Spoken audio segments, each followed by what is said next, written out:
Hello, and welcome back to more Films Under Constant Critique, where we take a look at films, some good, some bad, and some downright awful. I'm Bongo Baikov, joined by our host Maverick, Dren, Zaria. This week, we are taking a look at the 1978 films, Hardware Wars and Starcrash. Yeah, this is we're really changing things up here. So I guess that makes Hardware Wars the first short film that we've reviewed. Yeah. And then Starcrash is another Italian movie that we've done. So The last one we did was 2020 Texas Gladiators. and this was a vast improvement for sure. So yeah, we're starting with Hardware Wars. Hardware Wars was released on October 16th, 1978. It's a short film, but it was shown in theaters. So, by a technicality, I mainly just wanted to do Starcrash, but I'm like, let's throw Hardware Wars in. It's only 13 minutes long, might as well. That too, yeah. It's not a taxing watch. It came out the year after the first Star Wars movie, so it was the first Star Wars parody released in theaters that I'm aware of. So as a result, it's only a parody of that first movie, which does make it interesting to watch. It's kind of a time capsule of... Yeah. they had one Star Wars movie to go off of. It wasn't a big, multi-movie franchise yet. So this was all they had to go off of at that time. It cost about $8,000 and made about $1 million. Oh! Wow, that's a really good return on investment. And that makes it the most financially successful short film of all time. Yeah, that would do it. This next part's interesting. So, Hardware Wars was directed by Ernie Fosselius, who did the voice of the troll from Ernest Scared Stupid.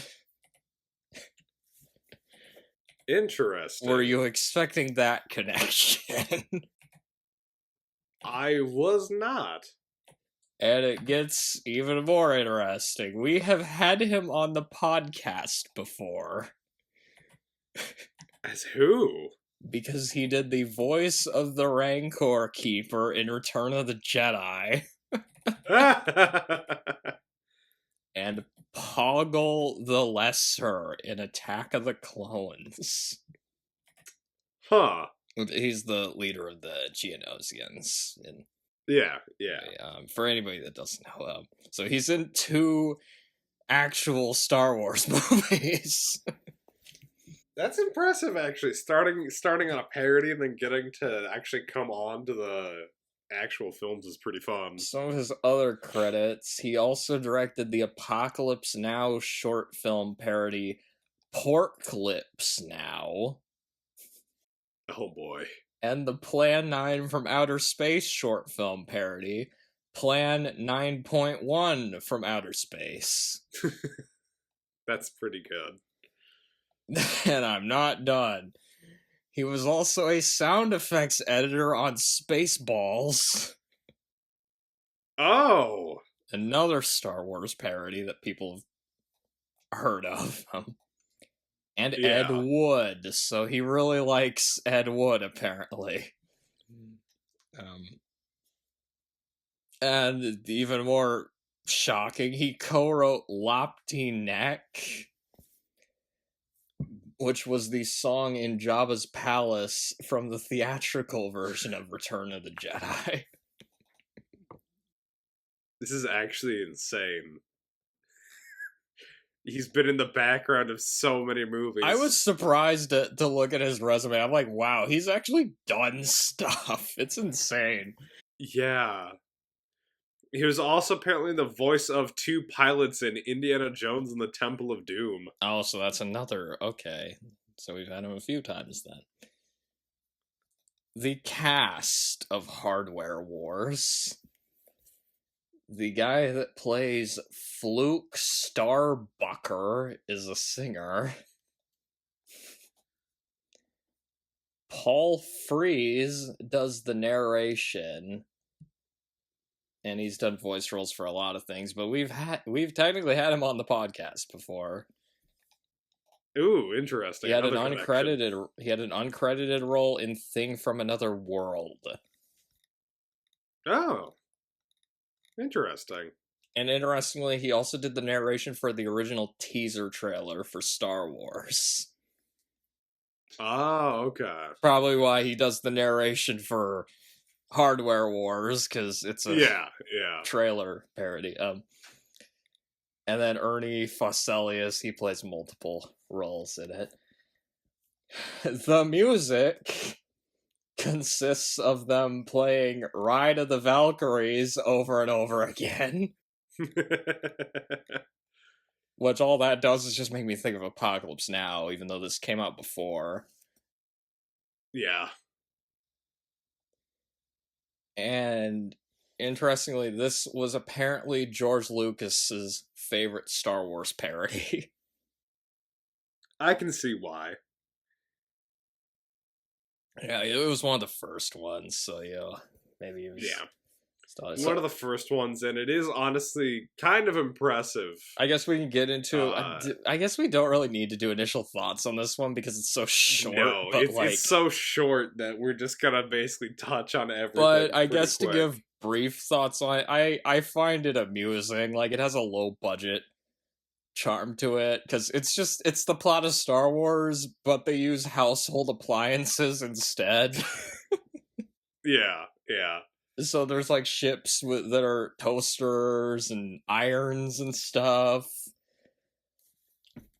I think R2-D2 is like a vacuum or something. Yeah, he's a vacuum cleaner, and all the names are... Oh, yes. The very slight changes from the characters' names in Star Wars. I love R2-D2's name, RT Deco. That's pretty good. Yeah, Artie Deco. Oh, yeah, the characters... Okay, let's list them off. Fluke Starbucker. Ham Salad. Ham Salad. That was my favorite one. Princess Anne Droid. And I like that they call her an interstellar damsel in distress. That's pretty funny. Ogie Bendogi of the Red-Eye Knights. Darth Nader. Nader. Which is a Ralph Nader reference, for anybody that doesn't know. And Chewchilla the Wookiee monster, and yes, he's just a Muppet, so... Yeah, it just looks like Cookie Monster, but like brown. Yeah, exactly, yeah. I love the names in this, they're so funny. And also, like, you could tell that this was just going off of the first Star Wars movie, because, like, yeah, Darth Vader, like, people didn't know, like, much about him at the time, so in this, like, Darth Vader, well, in the actual movie, but Darth Vader in this, the only description they give him is villain. Yeah. And really, all he does is just talk, and, like, nobody can tell what he's saying. Yeah, it's all just muffled by his metal mask that he has on. Yeah, and it's like, got some pretty funny... There's a lot of good gags. Oh, C-3PO, we forgot to mention. Yeah. He's like... Oh, yeah, 4Q2. 4Q2. Oh, okay, that's a good one. And he looks like the Tin Man from The Wizard of Oz. And R.T. Deco is like sunglasses. With sunglasses, yeah. And R.T. Deco is like a garbage bin or something. Yeah, it's the plot of Star Wars except with hardware. I mean, you know, you got like the space battles are just like toasters and clothes irons and stuff like blowing up. Alderaan is They have one Alderaan is Planet Basketball, and it's just a basketball. They have a ship battle where one of the spaceships is a toaster that shoots out pieces of toast. Mm-hmm. Yeah. The opening text crawl is meanwhile in another part of the galaxy later that same day. Yeah, that was pretty funny. Oh, we should mention it's presented as a coming attractions trailer, so it's like, and it's only 12 minutes long, so it's not like it doesn't take up that much time. But yeah, it's like basically, what if somebody like condensed the plot of Star Wars down to like 12 minutes, but then made it like for like $1,000 with just a bunch of like household appliances. Oh, there's a Laurel and Hardy reference. Because 4Q2 says, "Here's another fine mess you've gotten us into." Oh, that's technically a misquote, because Oliver Hardy, he would say, "Another nice mess, not fine mess." And I've said it on the podcast more than once, because some of the movies we've done on this podcast have been nice messes. Pretty bad. Yeah. They portray Fluke Starbucker kind of making fun of Luke's like farm boy personality, and so there's when he picks up the lightsaber, he goes, "Golly, gee, wowee, golly willikers." He says like "gee willikers" at one point. I'm like, I don't hear that phrase that often. And he like mugs to the camera like constantly, just doing these like wide-eyed expressions. It's just so over the top. Oh, and instead of lightsabers in this, they have flashlights. It's like... And the spaceships just are, they look so cheap. It's like, because there's like when they're in what should be the Millennium Falcon, it's like, it looks like the cockpit set from Plan 9 from outer space. It's like, wow. The stormtroopers are just these like white bins, white boxes that have like a little hole in them where like lasers go out of. And I love the part when they do the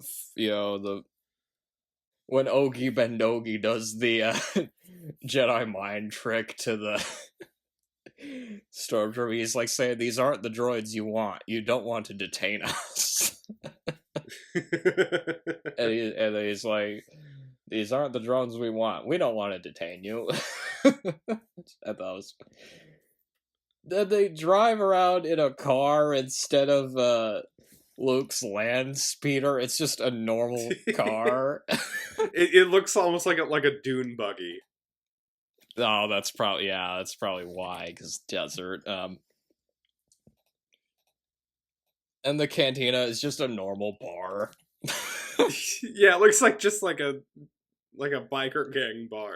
It's just a normal bar, and there's like the song they're playing in the bar. It's a parody of Okie from Muskogee, except instead it's "I'm proud to be old Obi-Wan Kenobi." So,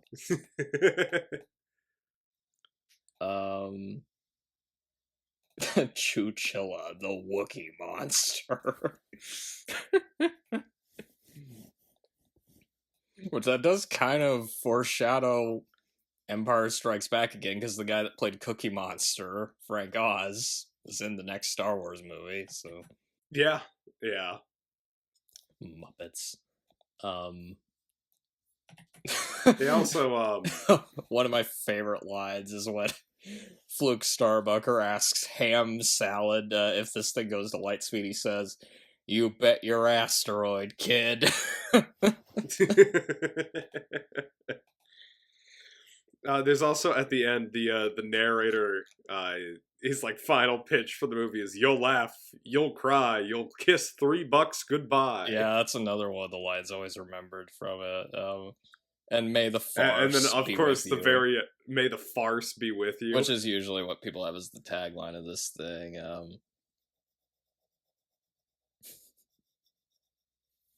There's space police in this. Like, what? It's just they fit quite a lot of gags into just 12 minutes. I'll give them that. They did. There's even like a Taxi Driver reference where Princess Android, she like can't tell what Darth Nader is saying, and she says, "Are you talking to me?"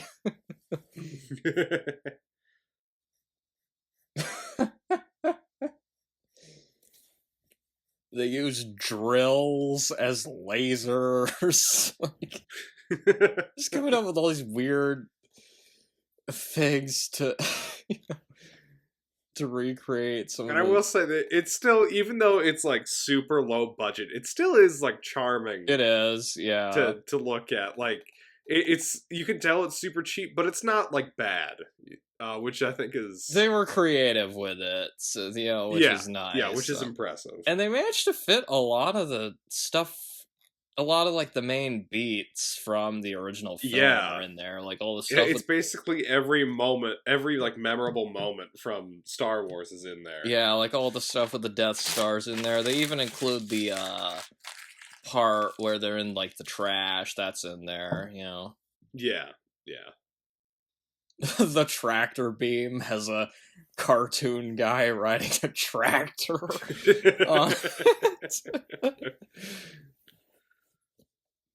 Oh, another line that I liked. Jeepers, what is it, Ogie Bendogi? Did you feel a great disturbance in the force, as if millions of voices cried out in terror and were suddenly silenced? No, just a little headache. No, just a little headache. The flashlight duel between Darth Nader and Ogie Bendogi. Gotta include that. And then when he's like about to get killed, he's like saying, "No, go on without me. I'll be alright. Don't worry about me." And they're all like, "Oh, what a martyr! I can't believe this."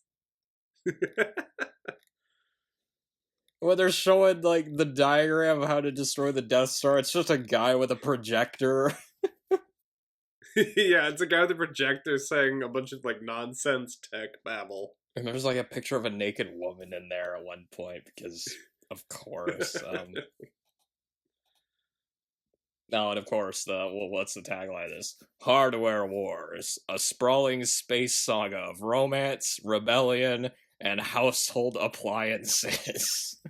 I think that sums it up. So, do you have anything else to add about it? No. It's a charming little sketch, and I recommend people. If you have 12 minutes to spare and you're a huge fan of like Star Wars or Spaceballs, you should see it. And I mean, hey, it's the best Star Wars parody we've had on the podcast. That's true. It's a hell of a lot better than Turks in Space. They released it on Blu-ray not too long ago. Oh, really? Yeah, it's on Blu-ray. So you can finally see Artie Deco in high definition. Good. And it has a special edition. They did really? Special edition for like, I think it's 20th anniversary, where they added like, I think they just added like they changed some of the special effects, if I remember right. But yeah, it was I don't remember much of it. I think it's just funnier though, the cheaper it looks. Yeah. I think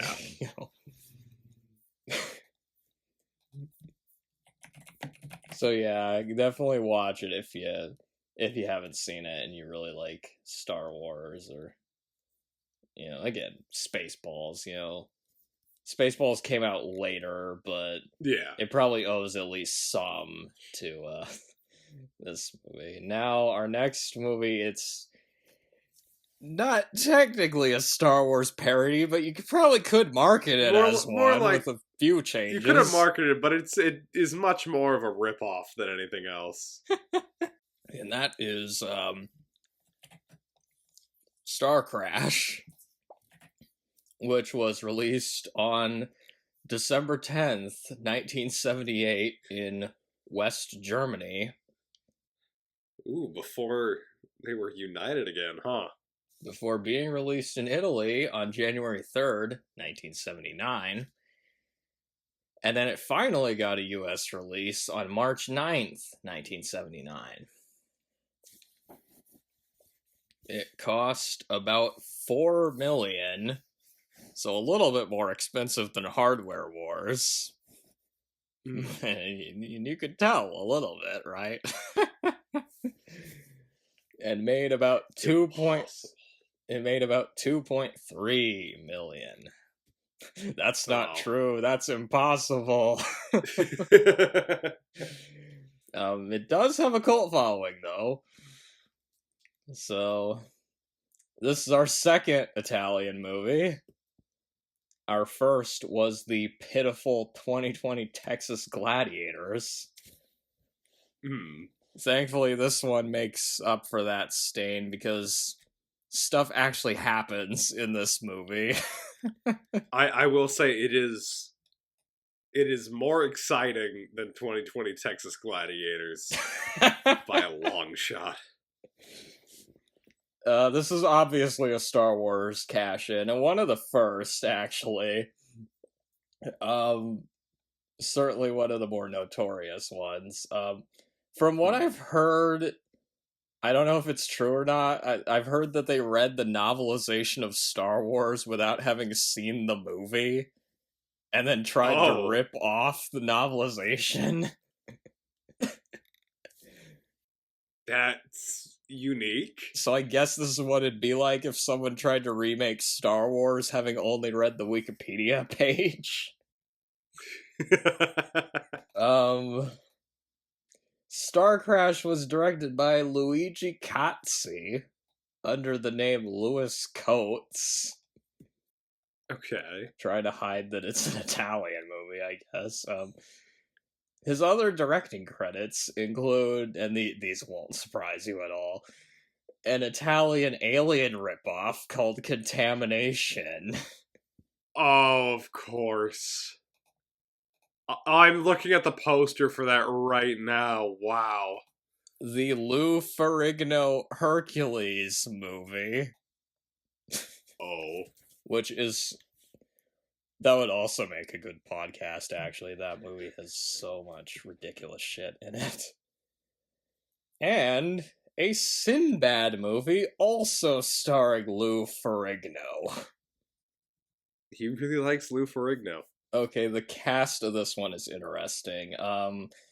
We have Samuel L. Jackson. He has returned once more. Now starring in films he never actually starred in. Yeah, I guess. I mean, he's in everything, right? I mean, anyway. Okay, no, the actual cast. Marjo Gortner. That is a name. And he has an interesting career, because he started off as, like, a faith healer. Oh! He was ordained at the age of 4. You're hearing that right. 4. Which made him the youngest priest at that time. I hope there aren't any that have been younger than that.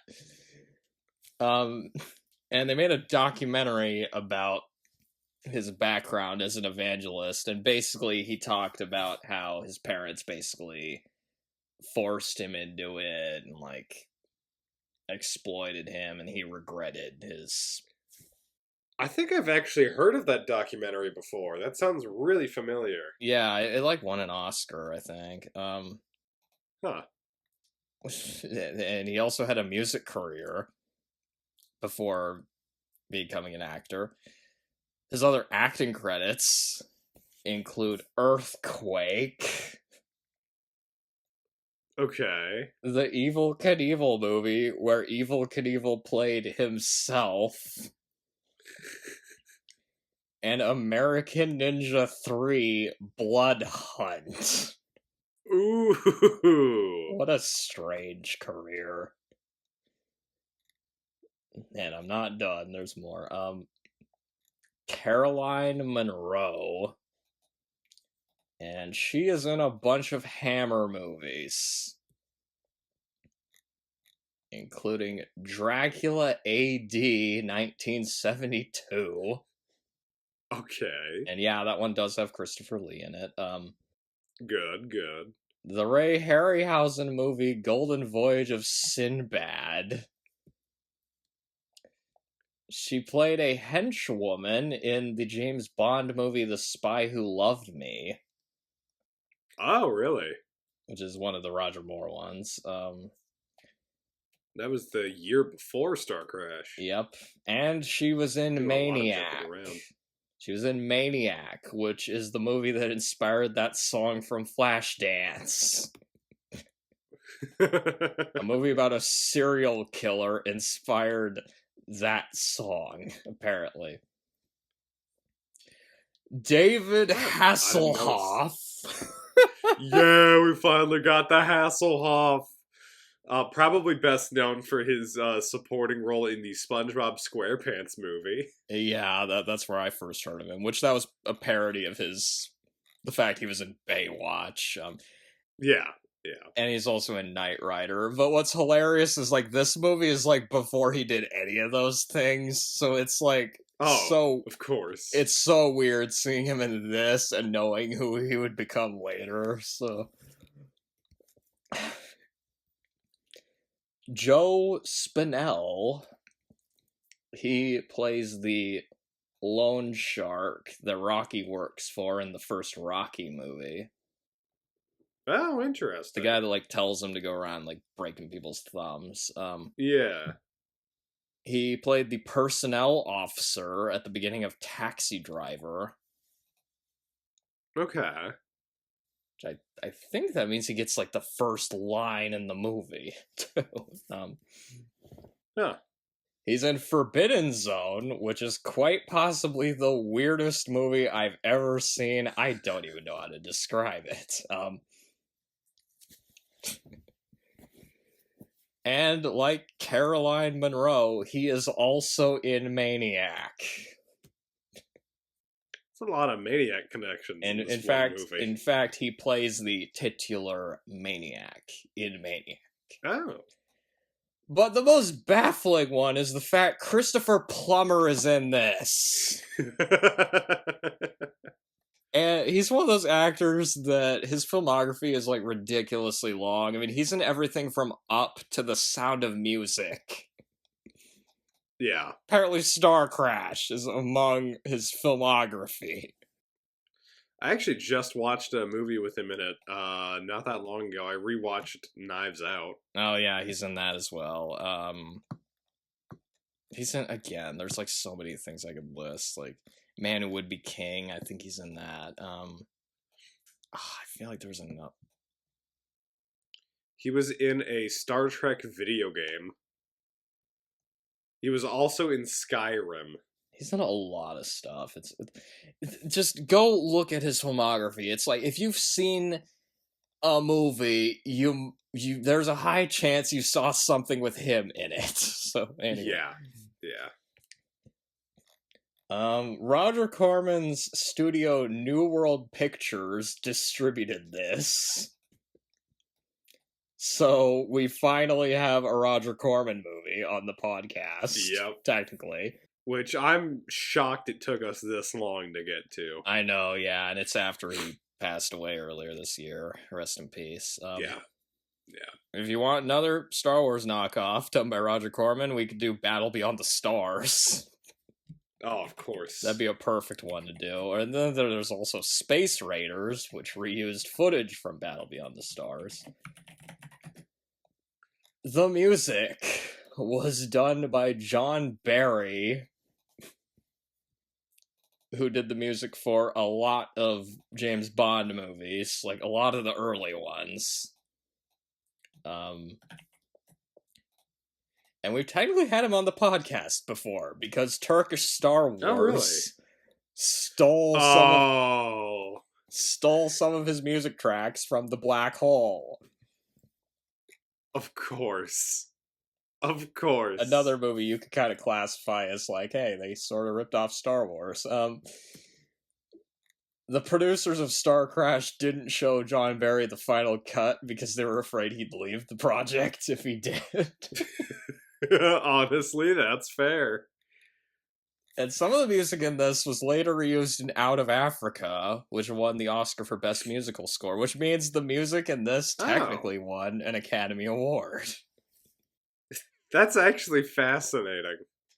It won even though it was made for a different movie, huh? The posters for this, let's talk about this a bit. One of them has the Millennium Falcon on it. Oh boy. Yeah, that could cause some problems. The poster you usually see, the more famous one, there was a printing error. The ship on there is upside down. Oh, you're right. They accidentally printed the spaceship upside down, but they didn't have enough money to redo it. So they were just stuck with it. We're probably not doing this one on the podcast, but there's a movie called Escape from Galaxy 3 from 1981. And it's also an Italian movie. And in some places, it's called Star Crash 2. Oh. But it's one of those things like Troll 2. Yeah, where it's not an actual... It's not actually a sequel. But the reason that's sometimes called Star Crash 2 is because it reuses footage from Star Crash. From what I remember, it was pretty boring. And it doesn't have any of the same cast or anything, so I don't know why. So they just reused footage for the fun of it. Okay, initial thoughts. I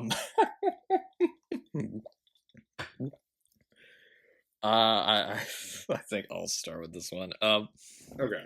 So I've seen it before. And I'm so excited to talk about this one. I think this is my 5th or 6th time watching Star Crash. Oh wow, you are a Star Crash fan. It's the 2nd time I've watched it this year, actually. Because back in May, I rewatched it while doing another Star Wars marathon. I thought it was fitting, just like, I'll do that sometimes. I'll be watching a bunch of Star Wars movies. I'll throw in, like, some of the ripoff stuff or, like, similar things. It is one of my favorite bad movies. Like, I like this movie so much that for Christmas last year, my sister got me a Star Crash t-shirt. And I would be wearing it today if we had recorded yesterday, because I was wearing it, but you rescheduled, so... Yeah. But at the very least, I did watch the movie while wearing it, so... That's good, at least. I think it's just because last Thanksgiving, I spent most of it talking about, like, sci-fi movies. I wouldn't shut up about Star Crash, so... Did you watch it about that time last year? Oh my god, yeah, it's almost Thanksgiving, too, so yeah. Yeah. Maybe I should make that tradition, just watch it around Thanksgiving. Just watch Star Crash around Thanksgiving. We'll make it like, there's that Paul Blart 2 podcast where they watch that every Thanksgiving. We'll just do that with Star Crash. It's a lot more fun. Either way, I've mentioned before, I love cheesy sci-fi movies, and this has a lot of what I love about bad sci-fi movies. Just ridiculous costumes, weird aliens, ludicrous set design that's simultaneously futuristic and extremely dated. Actors delivering dialogue that makes no sense at all. the weird color scheme that makes space look like a bowl of Fruit Loops. I mean, basically, whenever I watch a bad sci-fi movie, I want it to be like this. Like, when we were doing Quantum Quest, I was like thinking in my head, I want this to be like Star Crash, and it it is one of the stupidest movies I have ever seen, but it is so much fun to watch. I think it's so campy, and it's very colorful too, even in places that make no sense. It's kind of like Inframan, where it's so ridiculous, but at the same time, you can tell the people who made this really loved what they were making. None of it makes sense, but it's hilarious. It's complete chaos, and it's only like 90 minutes. It doesn't overstay its welcome. But yeah, so basically, I love this stupid movie so much, and I feel bad we have to rip this thing to shreds now. Your turn. Alright, so I went into this with basically no expectations, no idea. Really, I went in with no idea of what to expect going into this. All I knew is that we were watching another Italian movie. I was a little afraid after having seen 2020 Texas Gladiators. So I started watching it, and I went through a whole list of emotions watching this movie.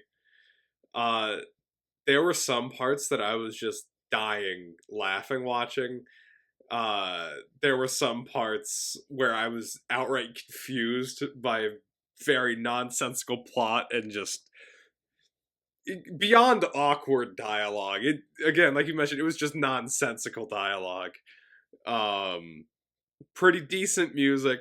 And sadly, I will say, there were points in the movie where I was just kind of bored watching it throughout mostly like the middle section, but yeah. I will say it is a very unique movie because you can tell a lot of effort went into some absolutely bizarre sets and costumes and effects. But at the same time, it feels like it wasn't enough effort to save this movie. It's definitely not a good movie, that's for sure. No. In fact, I was about to open this section by saying Star Crash. More like Star Trash. Star Trash, yeah, of course.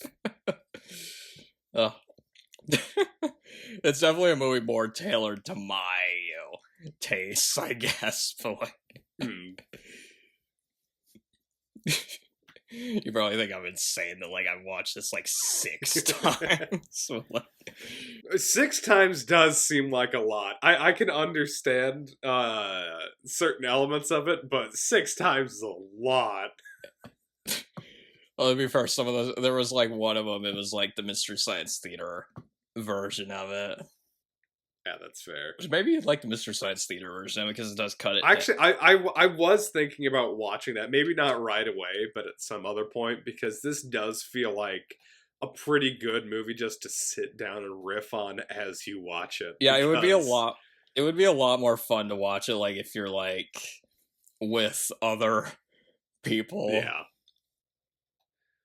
And I will say, the beginning of this movie is insane. The ending of this movie is insane. I just wish the middle was a bit more solid. The middle is a little slow, yeah, but like the beginning of it, it's just so. How about we just? Well, okay, I got a few other things I wanted to add. Leonard Maltin. Oh, he actually watched this? Yeah, what do you think he gave it? Oh. I'm gonna say he gave it 1.5 stars. Yeah, that's what he gave it. Yeah!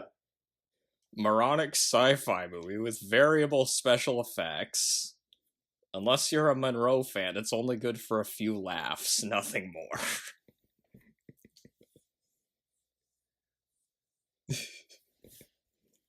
And the story, I mean, it's a Star Wars knockoff. Yeah. You have an evil wizard that's trying to I'm okay, normally this is like normally this is the other way around where it feels like usually I have to like kind of clarify some of the plot. I have no idea what's going on here, so I'm gonna need your help to like unpack all I'm of gonna be this. honest, I've seen this despite the number of times I've seen it, I don't understand like 60% of what happens. Okay, so from what I understand, there's this evil wizard guy named Count Zartharn that Literally, wants all I had written down for the plot was space warlord tries to take over the galaxy. They have to stop him. There's space battles. That's all I had written down. That makes sense. But because like I'm not sure of what Zartharn wants besides conquering everything. I'm not sure how he's going about doing it. Like he tries to kill the Emperor's son, and then kidnaps him to lure the Emperor to his planet to kill the Emperor. It's so complicated and convoluted for no reason. I kind of wish you enjoyed this one more though, but there definitely are parts that are like peak comedy though. You have to admit. Like, yes. No, there. Like I said, there are points, especially at the beginning and towards the end, where I just busted out laughing. And even the opening shot of this is just a Star Wars knockoff because it's just yes. it's the underside of a ship flying across the screen. And I guess are we getting into the pros now? I don't really have it split into pros and cons, if I'm honest. Because I mean, that's good because this would be hard to talk about in terms of pros versus. Because for me, the whole movie, the way I view it is the whole movie is both a pro and a con because it just is what it is. I mean, okay, so yeah, we start on this shot that's supposed to be like the opening shot of Star Wars. And at first I was like, okay, this isn't looking too bad. And then I saw the rest of the ship. It looks like a toy that they parked in front of the camera. So many of the ships look like toys, which is just really funny. And like, can we talk about the color scheme of this movie? It's ridiculous. It's all over the place. So space is like all of the stars, they're either like red, blue, or yellow, and they glow so brightly. Or purple. It looks like a bowling alley carpet. They're either yellow, blue, green, red, or purple. It's just all over the. It like the comparison I thought of was it looked like a disco ball or something, except it's space, and just the colors don't even make. They don't make sense. Like, why do the stars have all these... They don't match anything. That clearly had to have been a decision that, like, they made while on drugs or something. Like, there's no other explanation for it, It's just weird choice. Like, that's why I love this movie so much. It's just weird choices like that, that just make it very amusing to watch. Like, just... Because it could just be like a regular bad movie where it's just incompetent, but like here it's like, okay, they put some effort into it, but they're weird choices. It just looks bad. Yeah. Like they're not good choices, but they're interesting ones. The effort is going into the wrong places. Exactly, yeah. And there's a character named Major Bradbury, which I was wondering if that was a Ray Bradbury reference. But okay, so the beginning, the ship gets attacked by these red dots. The acting here. This opening is just... I feel like we need to clarify real quick. When we say red dots, we mean red dots. There are red circles moving around in the shot, apparently killing people. It's so stupid and insane. No explanation as to what they are for like a whole hour. And even then, when you get the explanation, it doesn't make sense. when you mentioned earlier that your main emotions were you were laughing and you were confused, and that's basically what this movie is. It's like you're both laughing at, but then you're also, when you actually try to pay attention to the plot, it doesn't make sense. Like, No. and just they're getting attacked by all these like red dots, and the acting here was just so bad. Like, Atrocious. Atrocious. they're screaming and like falling down. It's just done so over the top, and like the bad special effects just add to the funniness here. And I posted that video in the chat, but you'll notice the main theme of this sounds a bit like the music from Rogue One. It really does. I when I was watching, I was like, this theme sounds familiar. And then I watched the thing that you posted, I was like, oh no. Yeah. And also, maybe it's also the fact that, like, it's John Barry, so he's done music for a lot of stuff. Yeah. Hell, he did Moonraker. He did the music for Moonraker, and, well, bit of overlap there. And it's actually funny how good the music is for a movie that's, like, this bad. Like, you know? Yeah, no, it is a complete and total mismatch. I know, yeah. Because there's parts where the music actually sounds, like, legitimately, like, grand and like majestic, and it's just like, but then it's playing over like just these tacky looking sets and weird costumes, and it just doesn't match. And can we talk about the costumes real quick for these like Imperial soldiers? Because it looks like Roman gladiator armor that they just slapped on these guys and said, "Have fun." All of the costumes in this are ridiculous, and like the main character in this, Stella Star, Caroline Munro's character, she spends most of it just walking around in a bikini, you know, because that's what you do when you're in space, apparently. Well, okay, this is jumping ahead a bit, but when she first puts on the bikini, it's because they take her as like a slave, but not like a sex slave. She's like working in like plutonium mines. Everyone else is in rags, and she's just in like a weird space bikini. It's, yeah, they like, because what they, oh my god, yeah, they want to, they basically send them into like forced labor, and she's like just carrying things while wearing a bikini, and like everybody else is dressed like just prisoners are. She wears that for most of the movie because, well, try and guess. Yeah, she gets rescued and then she just keeps it on. Because basically they got banished to, they like went to investigate the ship, but then they got captured by the bad guys and then banished to the Phantom Zone, I guess. Which is run by this weird octopus heart head man in a jar. Okay, what was that about? I wrote down, who's this guy in the orb? I don't know. We never see him again either.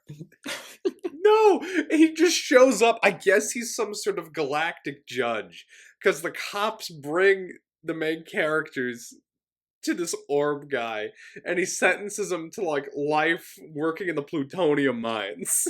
It's so ridiculous, yeah. And like they're just having him like lift the stuff, and like Stella Star, she like says, "I've been at this for 12 straight hours. Radiation will burn my skin off." I'm like, wow, that was a bad line. They were sentenced there for like a long time too, and she's complaining after it's only been 12 hours. I mean, to be fair, it's 12 hours working in apparently highly radioactive plutonium mines dressed in nothing but a bikini. So I suppose she could probably complain about it. I guess we should talk about that. Okay, so the main characters, we got Acton, Marjo Gortner's character, Stella Star, Caroline Munro. And there's a robot named L who has a Texas accent for some reason. I was gonna talk about that when we get to where he's more of a main character. Do you see why I like this movie so much, though? Is like just every single decision it's so they random. made here is just like doesn't make any sense. And apparently, Caroline Munro and Judd Hamilton, they were dubbed by different actors in post-production. That makes sense, yeah. I didn't know that until recently, but yeah, once I found that out, I'm like, yeah, that doesn't surprise me at all, because the acting is so bad. Like, it's atrocious. Line delivery makes no sense. There's like one part where she says, like, what in the universe is that? There's one part where, like, after the bad guys send the red orbs to the ship, some, like, soldier comes up to the main bad guy and he goes, they found the one damn soldier, or the one damn survivor. Like, he puts a lot of emphasis on damn for no reason. There's a lot of other lines which we will definitely get to once we get to them. And yeah, but the guy that dubbed the robot was a British actor, which just makes the choice to give the robot a Slim Pickens accent even more baffling. It's just, what? Like... And, like, some of the character names of this, I mean, Stella Star, I mean, there you go. There's a character name. And Count Zarth Arn. Count Zarth Arn. Can we talk about Count Zarth Arn? His acting in this is, like, it's the most over-the-top, like, this may be the most over-the-top performance of anything we've had on the podcast. He's just overacting his ass off here, especially towards the end. He's definitely up there. He's up there with, I would say, like, Bison from the Street Fighter movie. I was gonna say he kind of felt like Shao Kahn from Mortal Kombat Annihilation. Yeah, that one fits too. It's just the most over-the-top performance possible. He's just like saying, the galaxy will be mine! You know, it's just like, it's so goofy and over-the-top. And his voice sounds a lot like Shredder from the Ninja Turtles cartoon. Like, it's almost exactly...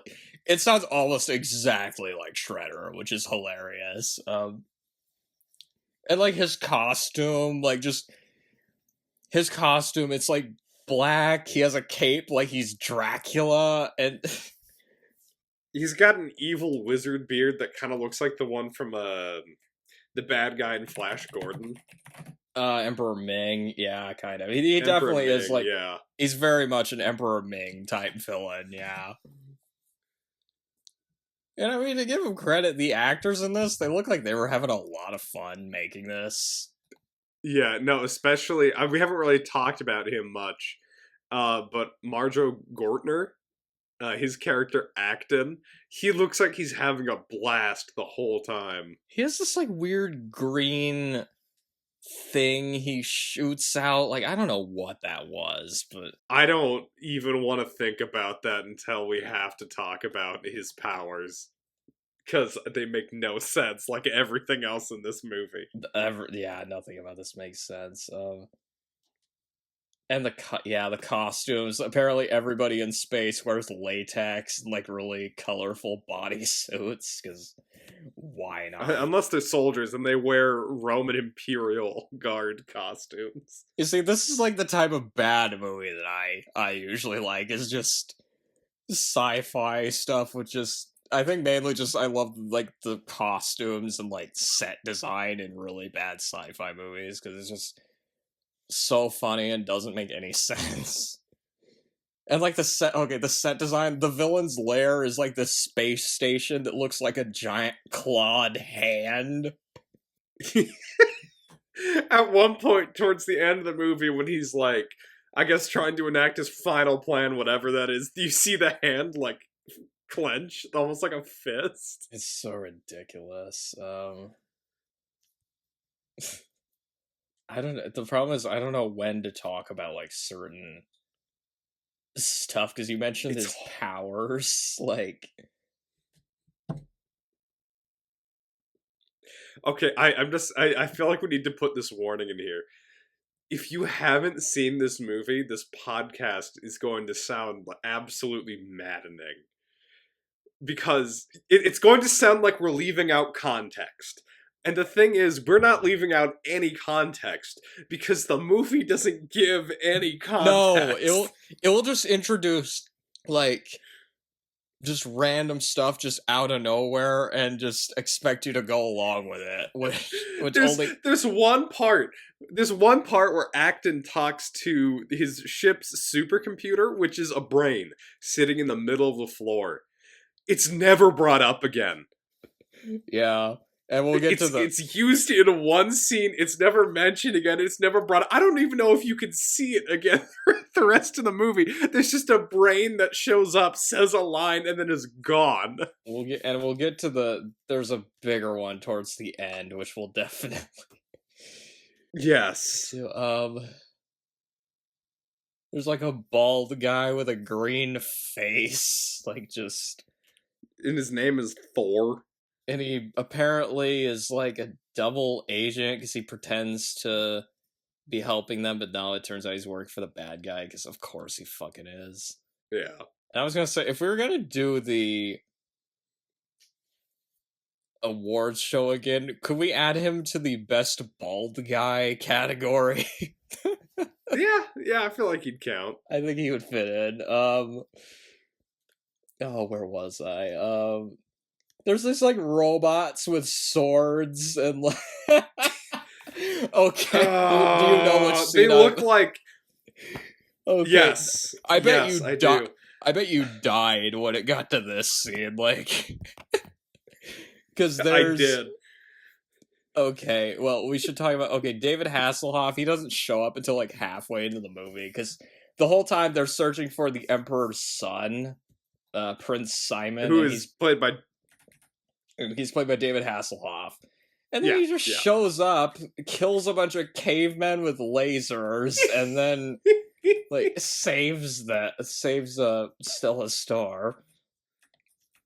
And then they end up in this like room with a bunch of computers, and Count Zaratharan sends his robots after them. And okay, where do I have this? Yeah, they're like robot golems. They look like battle droids, like stainless steel. Not even stainless steel. It's like cast iron battle droids. Okay. And if anybody knows any scene from Starcrash, like, at all, they might have seen this part. This was one of the first... I think I saw a clip of this a long time ago. There's a lightsaber fight in this. They literally just... Okay, Marjo Gortner just has a green lightsaber that he pulls out, which at that point, it's like, you know, if you're trying to deny this it's like, sure, whatever. If you're trying to deny this is a Star Wars ripoff, I mean, come on. Like... Yeah. How did George Lucas not sue them over this? Then Marshall Gardner gets knocked out. So David Hasselhoff uses a lightsaber against Roman. I mean, okay, I know you said the middle of this was kind of so. How can you hate a movie that has David Hasselhoff using a lightsaber against robots?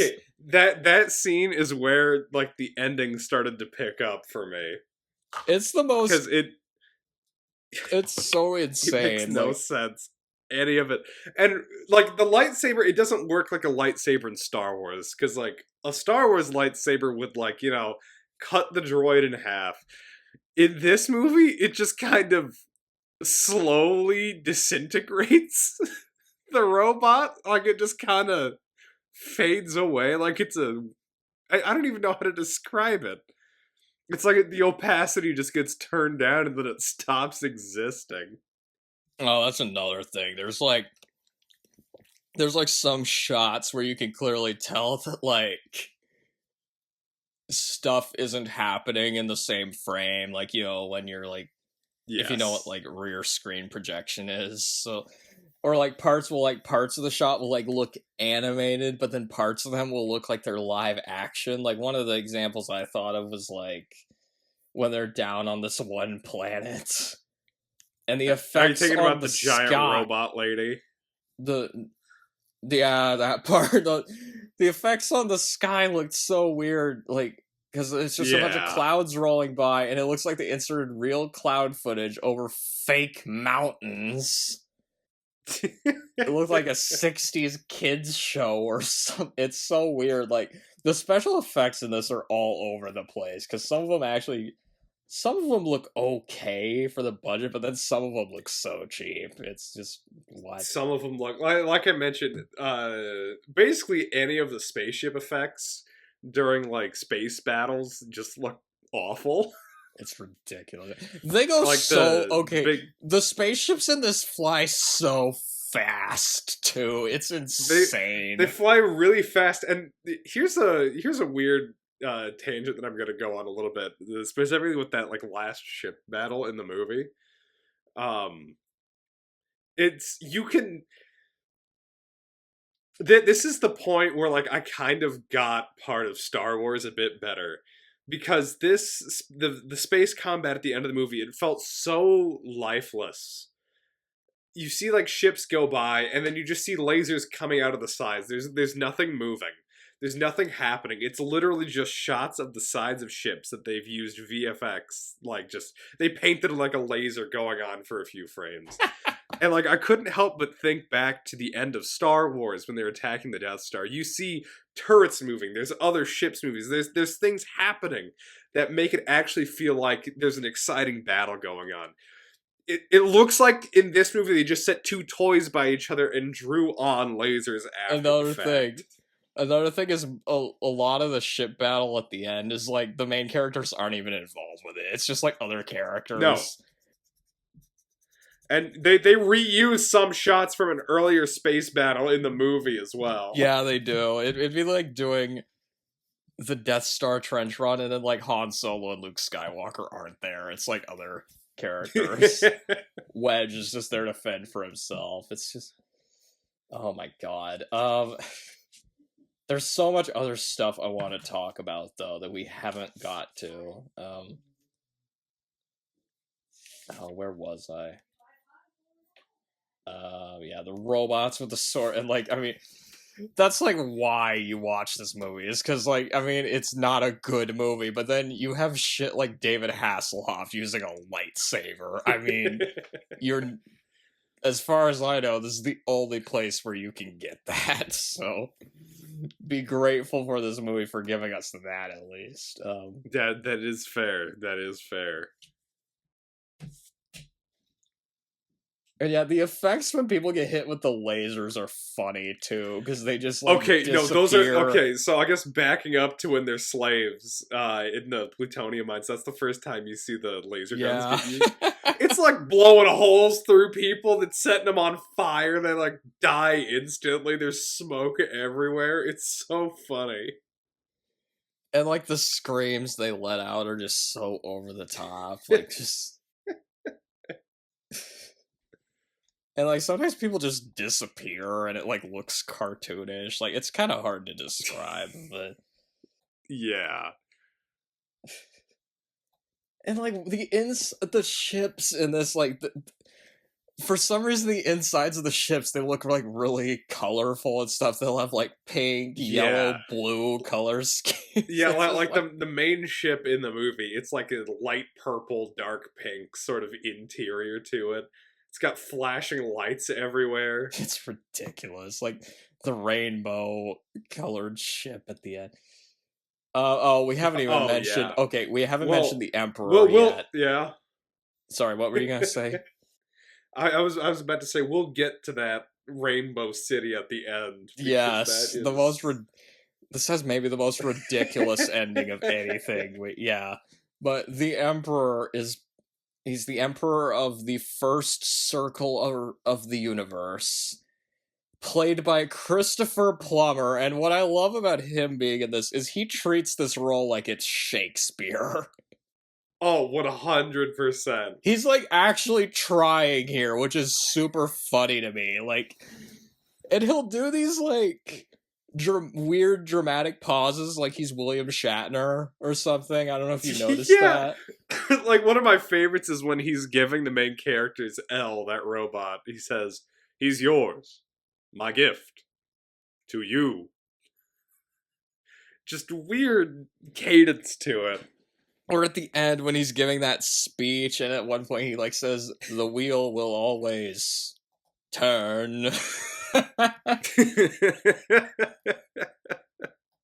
There's like 2 clips of him that I rewatched like so many times after this, and there's that one, and there's another one. You should probably know which one I'm talking about. Maybe, but we'll get to later. And his son is played by David Hasselhoff, which I'm like, okay, Christopher Plummer has a son played by David Hasselhoff. That does not compute. And apparently the reason Christopher Plummer is in this movie is pretty funny. He admitted he only did this movie because they were shooting in Rome. Oh, so he just wanted a free trip to Rome? He just wanted a vacation to Rome. He like says, I would do porno. That's pretty good. He said, I would do porno if they were filming it in Rome. And I'm like, fair enough. Fair enough. So that's why he's in this movie, apparently.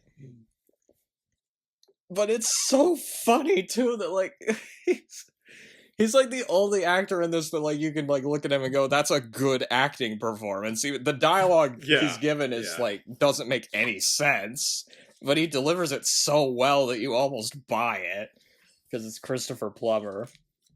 And that and the music. Again, the music, like... The music is, like, unreasonably good for what that movie is. That music could have been in Star Wars. It's that good. But, like, you'll have this, like, majestic-sounding music, and it's playing over these ridiculous sets and costumes, and it's just like, what? It's things like that are why, I enjoy this movie so much. And, like, the hyperspace effects in this were weird. I don't know how to describe it, but, like... It's... So, you know how, like, in Star Wars, the hyperspace effects, it's like you see the stars streak by, and so they, like, kind of just become lines?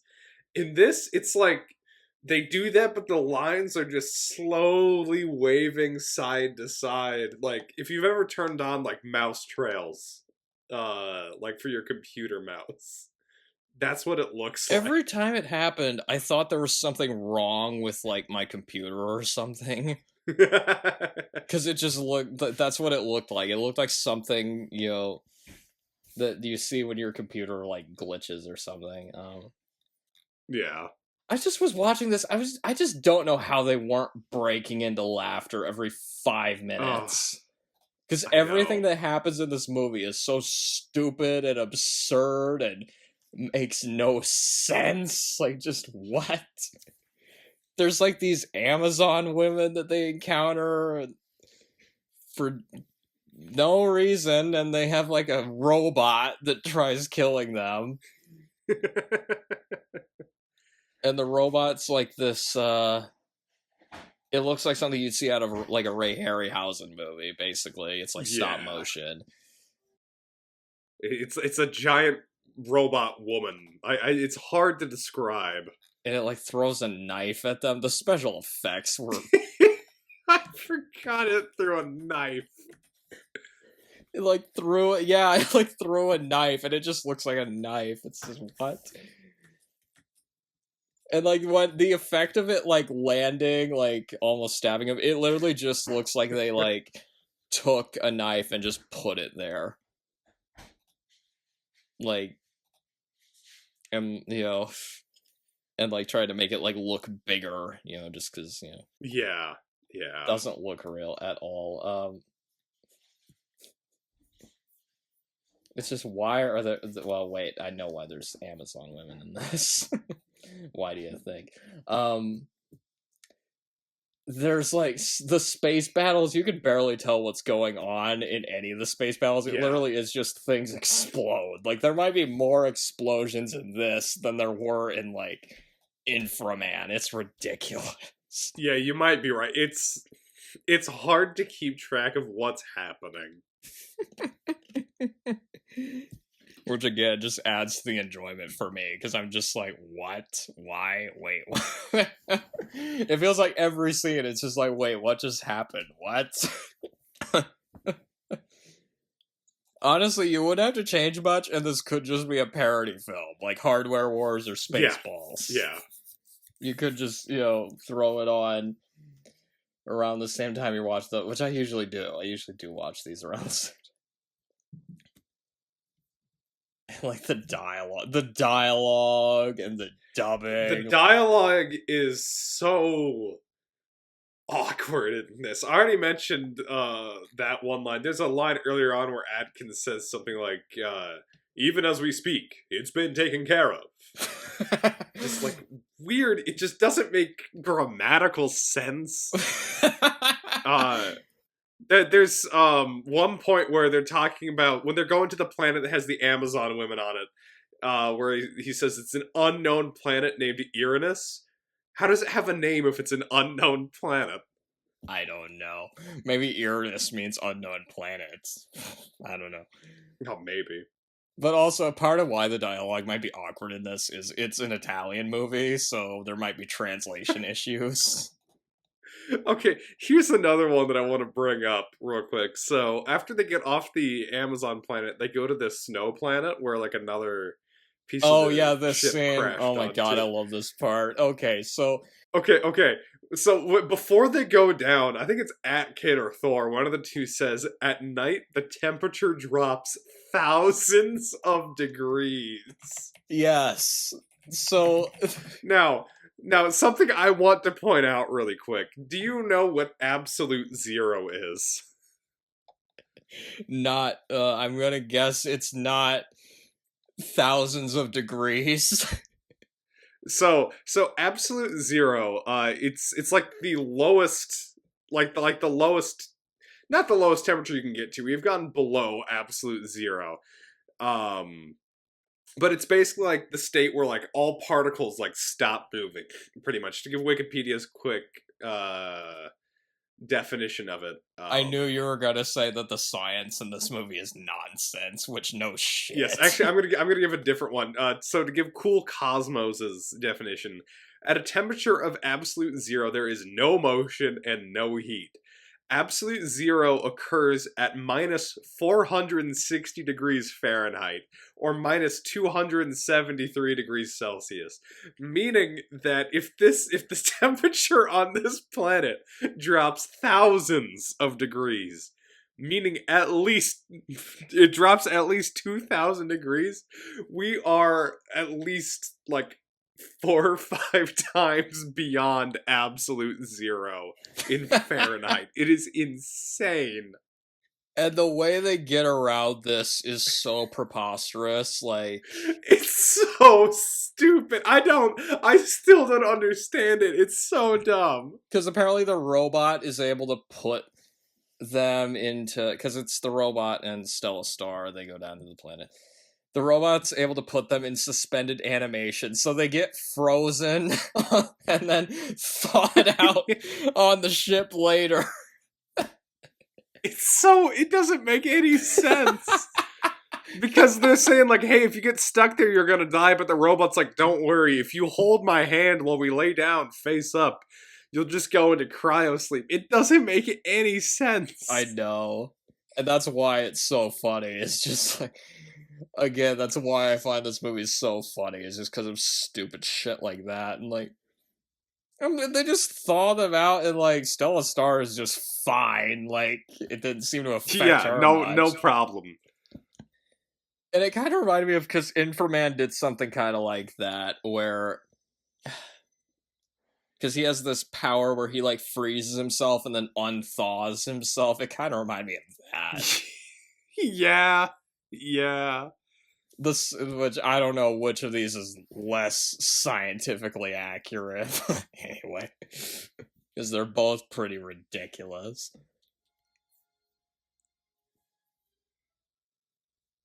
And the blue screen in this, okay, there's like parts where people or objects are like slightly transparent. It's so bad. They're not supposed to be.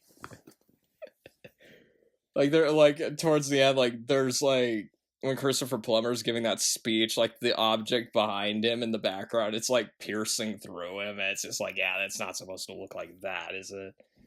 Because he's not a hologram, is he? He is towards the beginning, but not at the end. No. Yeah.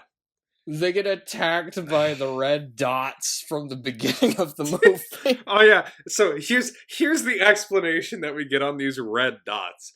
So you see them fly into like this red cloud. It is apparently an energy beam weapon. Yeah.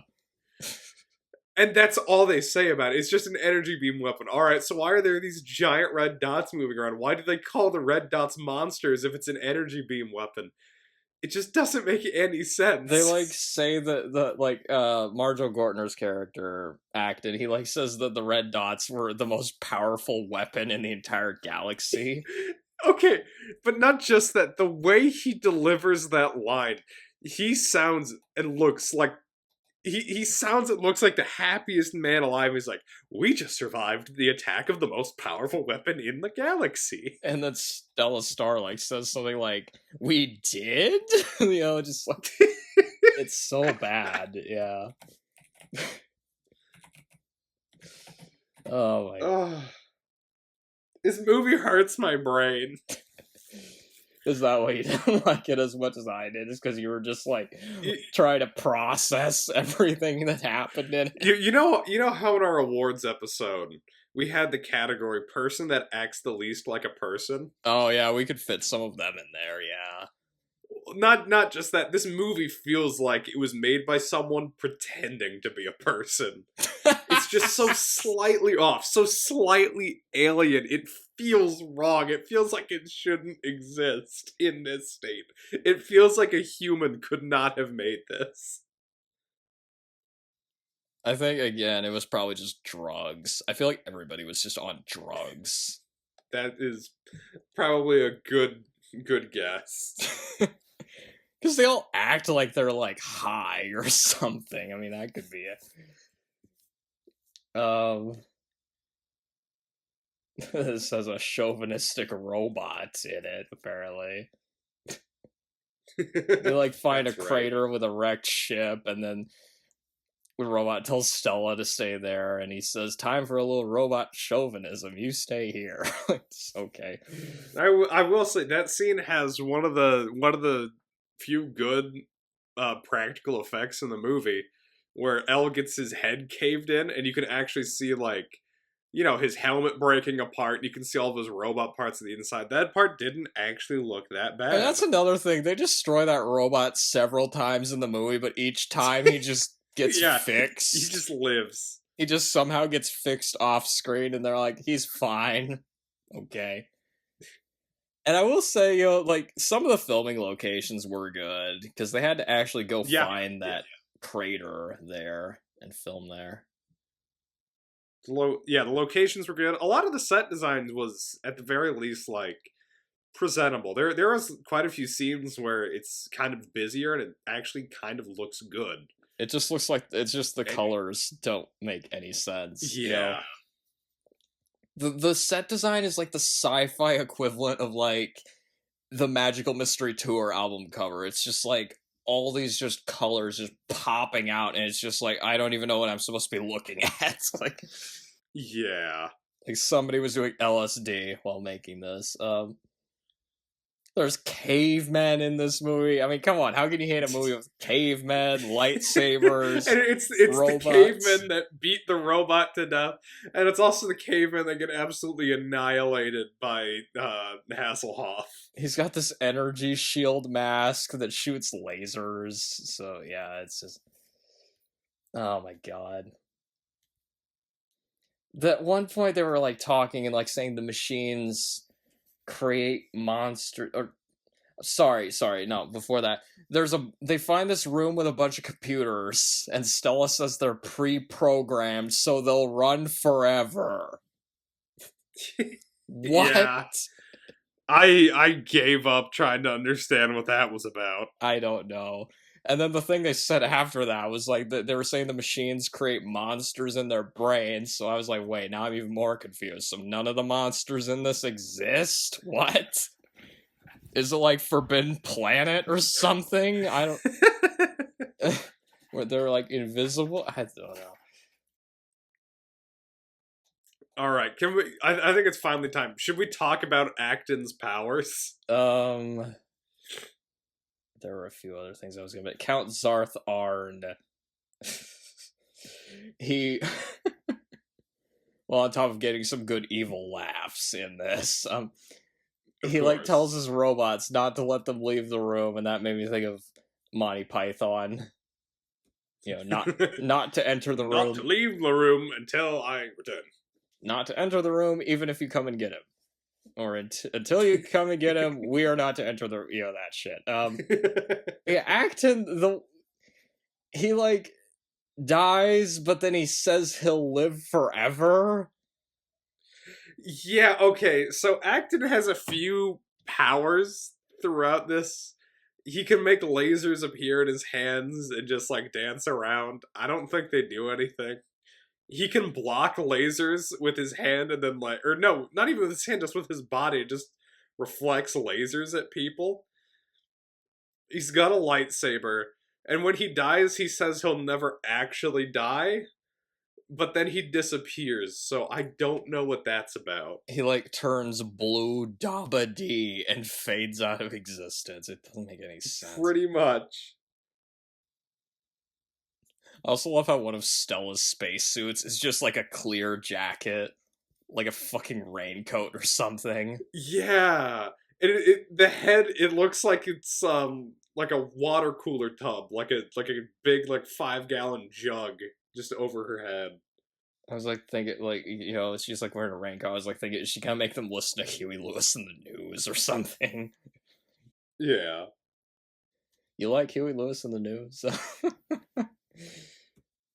And she's just wearing that over the bikini for the rest of the movie, because why not? Okay, the best line in the movie, or not the best line in the movie.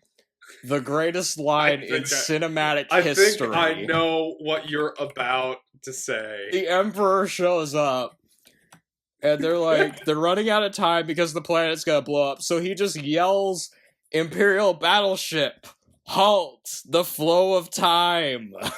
And the spaceship shoots a green ray, and for 3 minutes, time is stopped, so they're able to escape. It's like... And it's so stupid. It makes no sense. It comes out of nowhere. The Emperor could just stop time. They could just halt the flow of time the entire movie. That's writing that could only be in a parody. Like, just what? And then the planet just blows up. What he says afterwards is really funny, too. What? The planet just blows up after they get away, so like, yeah. Okay. Well, no. What I was about to say, his line right after is really funny, too, because he says, "Time will flow once more, and everything will explode." It makes no sense. It's so nonsensical. I'm convinced the Emperor is like senile or something. Like he's just insane. He can stop time, but he only chooses to do it once. And how he decides he's gonna defeat Zarth Arn is so stupid. That's like the one again. I mentioned that was another one of Christopher Plummer's lines. I just went back and like rewatched it because I just find it so funny. Because it's not just the line itself; it's because it just makes no sense and comes out of nowhere. But also, it's just the way he says it is so funny. Like Imperial battleship, halt the flow of time. Honestly, I was just losing my mind a little bit. How do you deliver a line that stupid? I mean, and make it come across like, oh my god. That's like that's like one of the best lines just of all. There's like a huge space battle. The main heroes aren't even in the spaceships towards the beginning of the battle. No. You get more overacting from Joe Spinell. Like, just... By sunset, I'll be the new emperor, and I will be the master of the whole universe. Just like, okay. Yeah. And so this final battle is going on. They're attacking Zarth Arn. They don't even show the pilots. for most of it, we should point out. It's No. just ships. And you can't follow what's happening. They go so fast. No. And there's Again, so it just many looks like it's a explosions. bunch of shots of toys that have lasers coming out of the sides. Oh my god. And like the color scheme. And something else, okay, this like absolutely killed me. There's this scene where I guess the Emperor's forces are landing on Zarth Arn's ships. They're inside, the soldiers are inside torpedoes that are being shot through windows on the space station to deliver them inside. It's so stupid. It makes no sense. They're just breaking through windows. No one's getting sucked out into space, so I guess you can just have an open window on a spaceship, no problem anymore. It's just completely nuts. And then it turns out Count Zarth Arn has this, like, doom machine. So they like, realize they have to halt the flow of time again. Or no, they don't. They do this fourth dimension... plan. Okay, the plan, it's this fourth dimensional attack called Star Crash, which, hey, nice title drop. They throw, okay, this is maybe the most ridiculous ending. Stupid. They have an entire floating city. Oh. That's like, it's like rainbow colored, it looks like a toy. They get in and fly an entire city at Count Zarth Arn's fortress. Throw a city at the guy. It's so over the top. It's so insane. It is so funny. This Emperor, his only plans are, I'm gonna stop time, and I'm just gonna throw a city at this guy. Oh my god, it's insane. Oh. It's so stupid. Can you see why?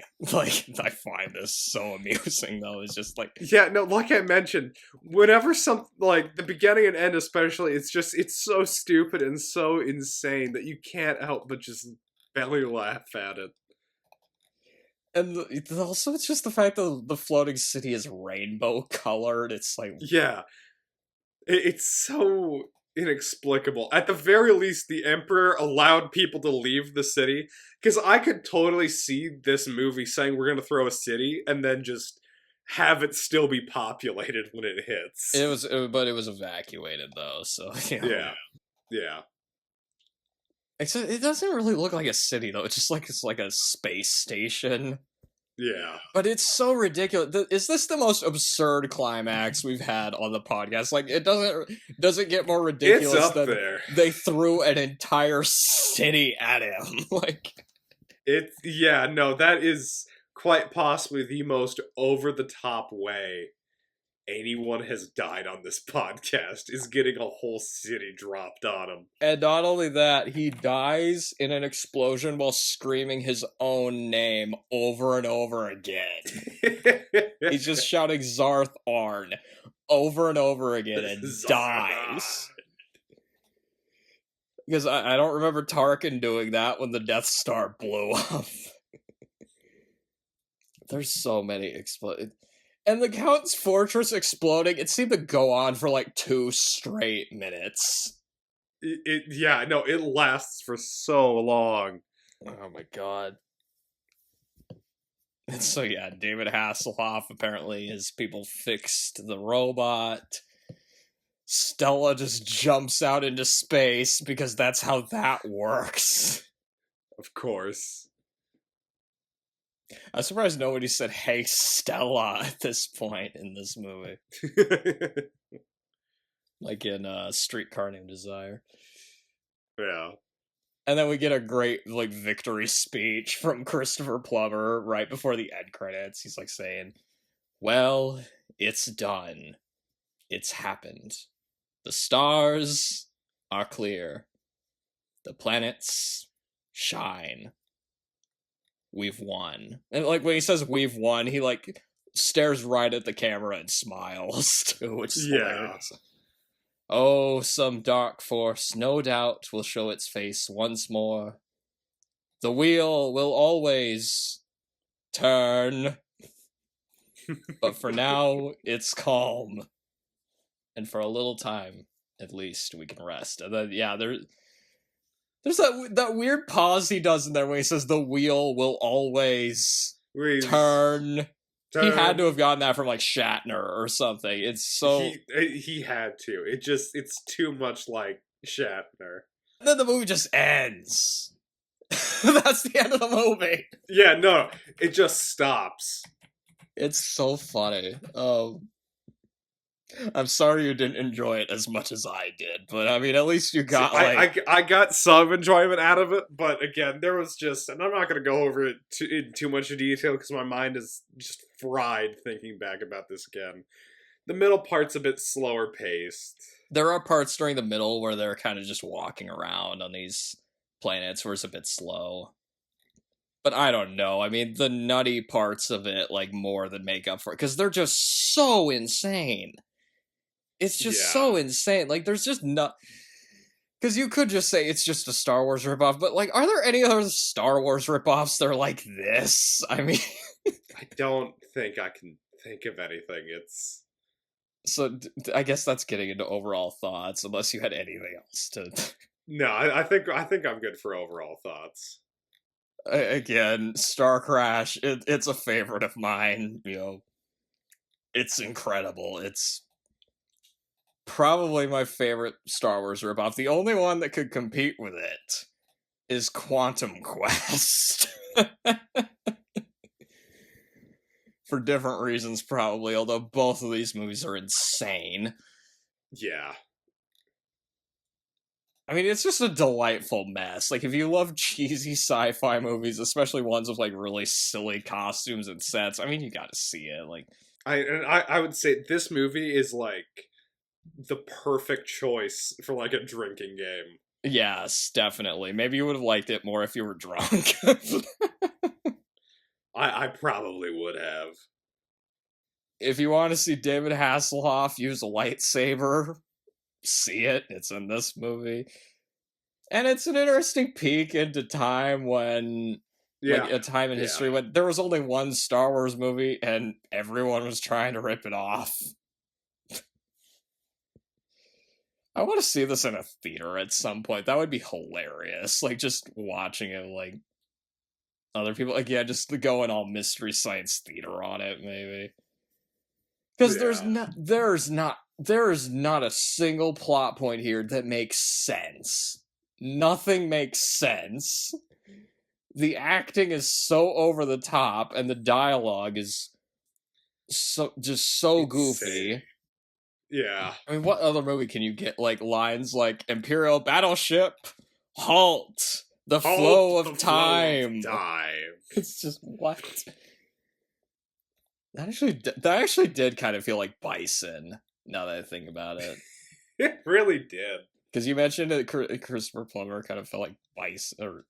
Did you say Christopher Plummer felt like Bison, or was it the other guy, Joe Spinell? I was talking more about Zarth Arn before, but I can also see the Emperor being a bit Bison-y. Really, the only thing this movie was missing is, like, it was like a disco soundtrack. That's the only other way it would have felt more 70s. Because the entire aesthetic of it, like, already just screams disco. I mean, fucking look at it. Like, look at the fashion choices and, like, sets. And yet, in this movie, you can tell the people that made this were very passionate about what they were doing. Again, kind of like Inframan, yo. It's just like, they're like, let's just make a goofy space movie, and they got one. Yeah. Yeah. And it's got enough strange touches that set it apart. At the very least, you're gonna remember, like, some of the weirder imagery from this. Yeah, for sure. No, there are parts of this movie that are gonna stick with me for a while. Halting the flow of time is gonna stick with me. Lobbing a city at some StarCraft is gonna stick with me. The Texan accent, the lightsaber duel, the robot with the big stop motion robot. It's just like, what? Yeah. It's definitely, again, this is not a good movie, but I just find it so much fun to watch. Like, every time I watch it, I just cackle like a lunatic at it. Oh my god. Did you have anything else to add, or just? Give me 1 second. Okay, yep. So I would like to end with a quote from something else. This quote, it comes from a series on YouTube called Ross's Game Dungeon, specifically from an episode on the video game Realms of the Haunting. Blowing everything up is an alternative way of achieving closure. I feel like that's a good summary of this movie. They do just blow everything up. Yeah, it's insane. It's fucking insane. I think this is a great movie that, like, if you want to just get a group of friends and just make fun of, Yeah. You know, you probably would have gotten more out of this if I was there watching it with you. That would have. I probably would have, just because. Or if you just had a bunch of friends. If I had anybody, yeah. Just get some of your friends, just get drunk, kind of like when you watched Inframan, you know? Yeah, yeah. And hey, we could watch it. I kind of feel like watching another one of these because there's a bunch of, like, you know, Battle Beyond the Stars. I could watch that again. I actually bought the Steel book of Battle Beyond the Stars not too long ago. Oh yeah, and I don't like it as much as Star Crash, but it's also pretty enjoyable. But do you have any other you don't have any other closing thoughts? Like, you like No, you liked 2/3 of it approximately. Yeah, I like 2/3 of it. It's just that middle part is a bit rough. 2/3 is still technically a passing grade, depending on where. That is true. I guess if you watch it again, you could, like, maybe skip over a few part, you know. But anyway, our next podcast, we are doing Friday the 13th. A few of them, actually. Yeah, the first 4. Yep. I'm not sure how much we'll be able to talk about those, but yeah. Until then, the wheel will always turn. Turn? Oh, and did you have anything else to say about Hardware Wars? Pretty fun. Give it a watch if you got like 13 minutes. Yeah, and I feel like these two make a good, like, you know, you watch Hardware Wars, then watch Star Crash right afterwards. I feel like that makes sense, you know, or the other way around. But anyway, it's more fulfilling than watching the Star Wars Holiday Special, which came out the same year. Very true. Until the next time, roll the Andy Griffith. Good night, you stupid idiot. Good night, you miserable slob.